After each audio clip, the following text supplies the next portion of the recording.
a partir desse dia, eu comecei a ter Deus como meu modelo de pai. E não meu pai como pai. Porque eu repudiava o meu pai por causa do comportamento dele. Você achou sua identidade. Só que ainda tinha um problema. Qual? Eu precisava aceitar meu pai. E eu não tinha aceitado meu pai como meu pai. Que é a realidade de muitos. Desse mandamento, né? Honrar pai e mãe. Então, assim, eu não aceitava ele como pai. Eu rejeitava ele, eu achava que eu era melhor que ele, eu achava que ele não sabia o que estava fazendo da vida dele, eu achava que... Então, eu rejeitava ele, anulava ele totalmente como meu pai. E o que aconteceu? Quando eu tive a percepção de Deus como meu pai, então eu comecei a ser aconselhado por Deus, eu comecei a ser orientado por Deus e eu entendi que a melhor solução para mim era eu perdoar o meu pai.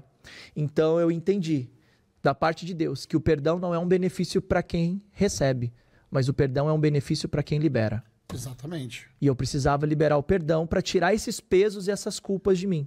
E durou quanto tempo isso, esse processo? Foi rápido, cara, porque assim, depois que eu entrei e comecei a frequentar a igreja, meu pai em torno de mais ou menos um mês e pouco ficou doente. Ele ficou doente, muito sério, chamada hepatite autoimune, aonde de repente o meu pai ele estava numa condição dependendo de toda a família, porque ele não conseguia mais fazer nada. Então meu pai ficou muito doente e entrou para a fila de transplante de fígado. E nesse momento que ele entrou para a fila de transplante de fígado, a gente sabe... Hepatite autoimune. Não é um câncer. Não. É um tipo de hepatite severa. Exato. É o organismo que começa a combater o órgão. Nossa. Acreditando que o órgão é um causador do problema no corpo. Então ele estava nesse processo. E aí o que aconteceu? A gente começou essa coisa, quem lida com doentes sabe, quem lida com pessoas em fila de transplante sabe, corre de hospital e um monte de coisa, até que as coisas foram ficando cada vez mais sérias. E aí a minha mãe já não conseguia mais ajudar tanto, minhas irmãs não conseguiam ajudar tanto. Na época eu trabalhava numa empresa que era uma empresa que eu tinha aberto em sociedade com os amigos, que era um escritório de assessoria jurídica. Eu abri mão dessa empresa e eu falei, eu vou cuidar do meu pai.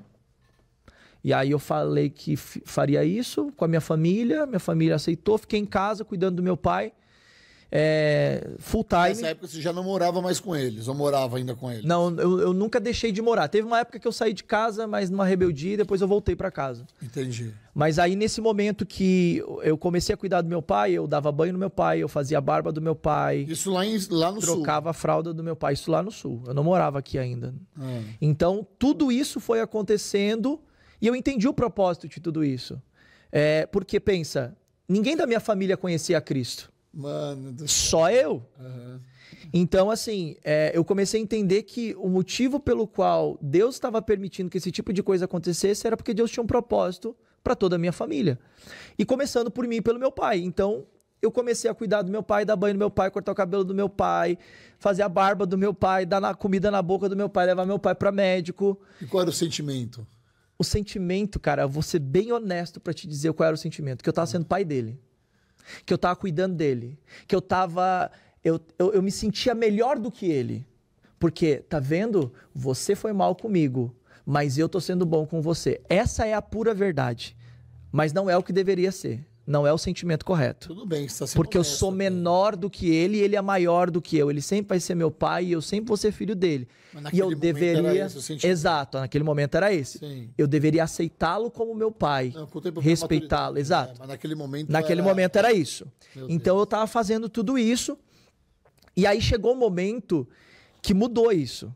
Num dia que eu recebi a notícia que a gente estava lá no hospital, no Dia dos Pais, e foi toda a família visitar, levar foto e tal, comemorar o Dia dos Pais com ele.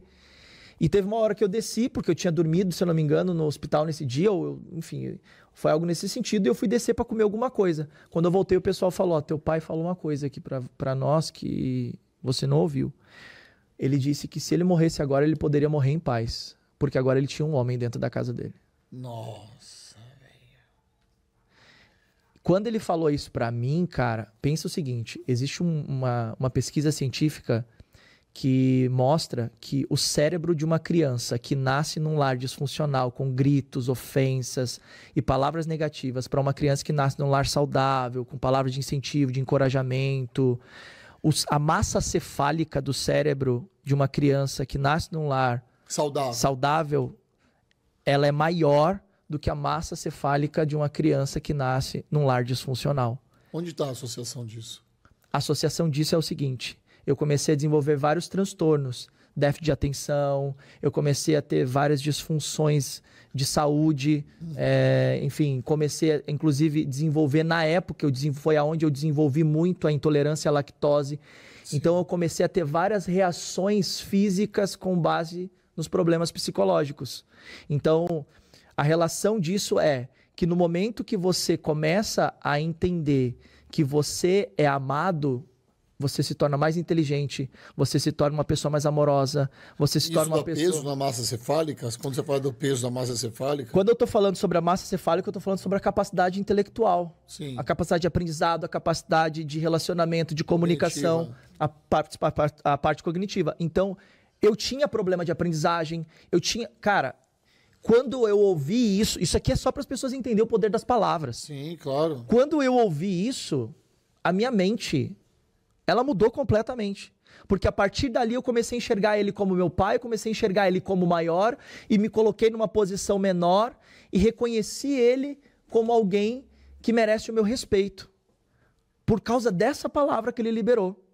O Masaru Emoto, que é um escritor japonês, ele fala sobre o poder das palavras. O nosso corpo, 30% dele é carbono e em torno de 70% é água.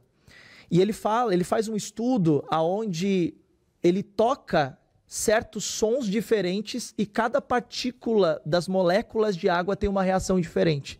Então, quando ele toca rock, uma coisa mais pesada, a partícula das águas, elas têm uma reação. Quando ela toca uma sinfonia mais leve... Por vibração. Então, o que começou a acontecer? O que essa pesquisa revelou? Essa pesquisa mostrou que há poder nas palavras. Claro, concordo plenamente. E nesse momento, essa palavra que foi liberada sobre mim exerceu o poder.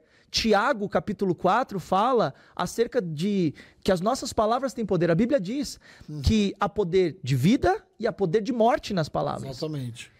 Eu recebi essa palavra e naquele momento a minha vida mudou completamente, cara. Por quê? Eu comecei a entender que eu era amado. E é muito importante as pessoas saberem a importância de você fazer com que sua esposa, seu marido, seus filhos, as pessoas que você ama, saibam que você a ama por meio das palavras. Você libere essas palavras sobre a vida dela. Então, aquele momento foi um momento muito importante nessa relação minha e do meu pai.